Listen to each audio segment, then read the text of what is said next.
भाई लोग या अल्लाह तू बड़ा मेहरबान है। अरशद भाई ये आवाज कहाँ से आ रही है और ये कौन है जो इस कब्रिस्तान में अल्लाह का शुक्रिया अदा कर रहा है? ऐसा लगता है अयान भाई शायद उस कब्र से आ रही है।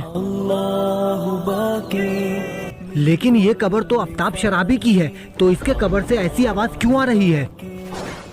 हाँ मैं वही आफ्ताब शराबी हूँ। तो फिर आप अल्लाह का शुक्रिया अदा क्यों कर रहे हैं? जब मैं जिंदा था तो। अरे यार ये शराब फिर से खत्म हो गई, अब मुझे फिर से भैया से पैसे मांगने पड़ेंगे। भैया मुझे 500 रुपए देने शराब लेने के लिए। अल्लाह का कुछ तो खौफ करो, पता नहीं मरने के बाद तुम्हारे साथ क्या होगा। जाओ, मेरे पास कोई पैसे नहीं है। अल्लाह कह रहा है दोबारा गलती हो जाए डरना नहीं, मैं माफ कर दूंगा। फिर गलती हो जाए तौबा करना, मैं फिर माफ कर दूंगा। या अल्लाह मैंने तेरे नेक बंदों से सुना है तू माफ करने वाला है, मुझे भी माफ कर दे। अल्लाह ने मेरी गलतियों को माफ कर दिया, इसी वजह से मैं अल्लाह का शुक्रिया अदा कर रहा हूँ।